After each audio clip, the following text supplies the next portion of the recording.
refers to The Dark Knight Rises as the epic conclusion to The Dark Knight, one of the most successful Batman movies in the last 10 years.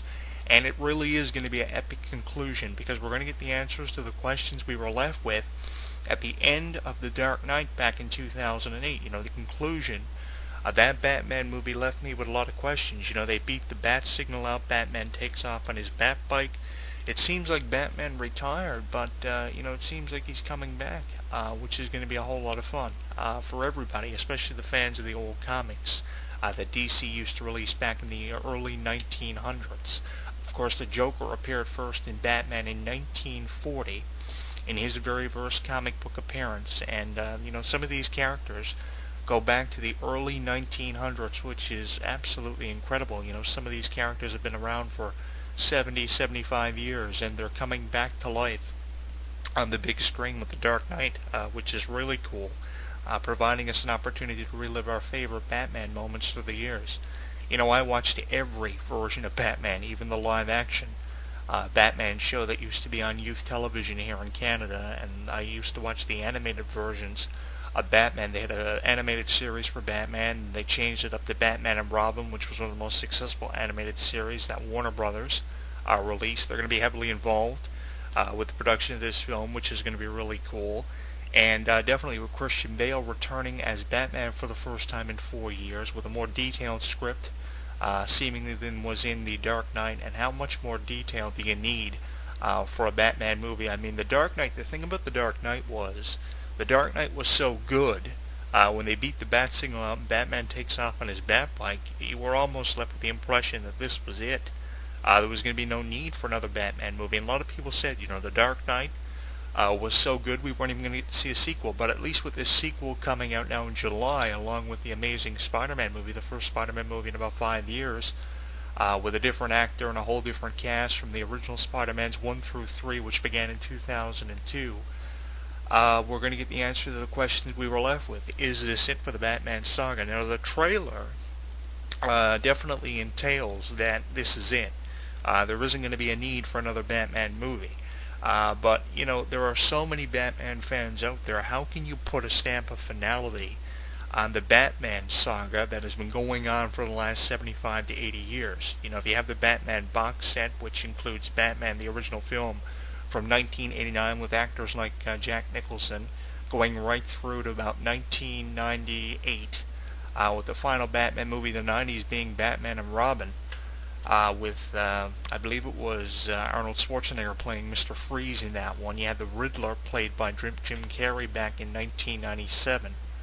And in 1994 you had Danny DeVito playing Oswald Cobblepot the Penguin.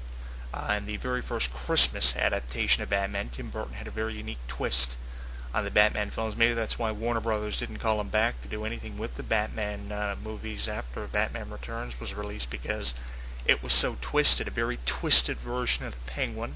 Tim Burton's version of Batman, very different from other directors, and I'm almost saddened that Tim Burton isn't having anything else to do with Batman right now. His biggest project, of course, is Dark Shadows with Johnny Depp, a comical adaptation of a vampire tale, which I haven't seen in years, since the Munsters back in the 60s. That's going to be very different, a very different role from Johnny Depp. It's not like he hasn't done anything comical before. He's done Pirates of the Caribbean. He's done a lot of comical movies in the past. He's done everything from live action to animated. So it's not something going to be uncharacteristic of Johnny Depp. It's just going to be something very uncharacteristic of Tim Burton, because Tim Burton always releases these brutal, sadistic, sick films. Nightmare Before Christmas may have been animated, but it was sadistic in its own little way. Tim Burton's always been known for his twisted mind, but he's one of the most highly demanded actors and directors in the world. So it's going to be really interesting to see how that one does. But it's just fun knowing that Batman is coming back, especially for fans of Batman. I know there are die-hard fans of Batman out there. I watched the animated shows. I've watched all the movies. I tried to purchase the box set and had to resort to downloading all the films.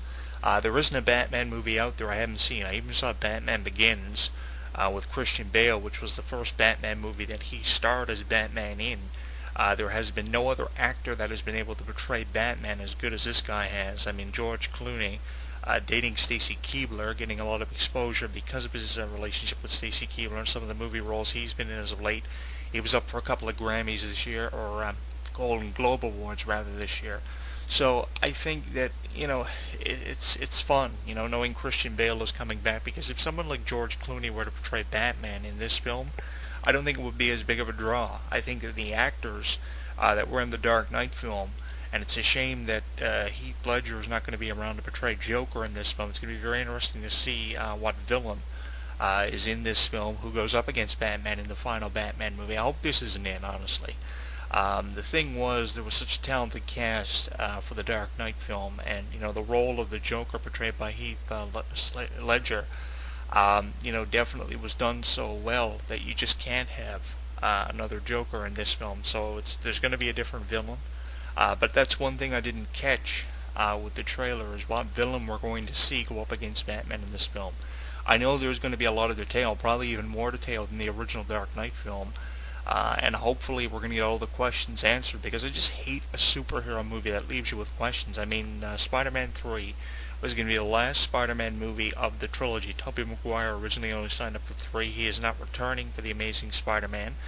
For additional information on The Amazing Spider-Man, you can actually catch The Amazing Spider-Man Unmasked, which is going to be aired in the States and on youth television here in Canada. Check your cable and satellite listings for time and availability on that one. I hope they do a Batman special as well. There's going to be a lot of interviews on YouTube too over the next couple of months when the release of The Dark Knight hits theaters. It's going to be the biggest film of the summer, and it's really going to draw. And I am definitely forecasting a domination on the behalf of Warner Brothers, DC Comics, and all the cast of The Dark Knight in the box office. This is going to dominate for the entire month that it's in the theater, and it's going to dominate with DVD and Blu-ray sales. More people are going to purchase this movie than any other film that's going to be released around the same time as the Batman Rise of the Dark Knight, or Dark Knight Rises, whatever you want to call it. The thing about this film is there's such a talented cast, and I don't think we're ever going to see the Joker portrayed by anybody else in another film, because when Heath Ledger passed away, it was believed that he was one of the greatest Jokers of all time. A lot of fans of the Batman story said that, that wasn't the Joker that they grew up watching. A couple of fans actually emailed me after hearing a couple of my reviews and opinions that I expressed about the original Dark Knight film, and said to me, that wasn't the Joker that I remember growing up watching. And to be honest with you, that Joker that I saw in 2008, portrayed by Heath Ledger, was not the Joker that I remember growing up watching. I remember growing up watching a more fun Joker, somebody who was all about joking around and trying to get the better of Batman in the animated series, especially in the Batman and Robin series, where he just seemed completely delusional and completely out of it. The Joker that was portrayed by Heath Ledger in 2008 before he passed away, because of his connection with Mary Kate, who she was actually getting her drugs from, was a completely different Joker from what I saw back in 2000, back in the early 90s. More twisted, a more sick outlook on life, and, very demented. He did everything in the 2008 Batman Dark Knight film, from blowing up the hospital to, robbing banks to killing people live on screen. It was just twisted. I can't imagine what was going through the minds of the people who were involved with the production of the film on the set of the film, because there was so much detail, and the script was very detailed. We even got a bit of insight on how the Joker was actually created, how he watched his father actually kill his mother in front of his own eyes. That was something that was never added in the animated series of Batman, and no more it wouldn't be, because of course the animated version of Batman was released particularly for children. These Batman films we're getting in the late 2000s are not for children. Very mature rated, and very mature themes are incorporated with these Batman films. And I think that that's something you need to take into consideration if you're saying to yourself, is this, a movie that my child will be interested in seeing? Not if they're not above the ages of 18 years of age, where they can make their own decisions and make up their own minds whether or not to see these movies, because the whole Batman thing has been blown completely out of proportion. This is the thing. It's believed they're never going to stop making Batman movies as long as Batman remains this twisted.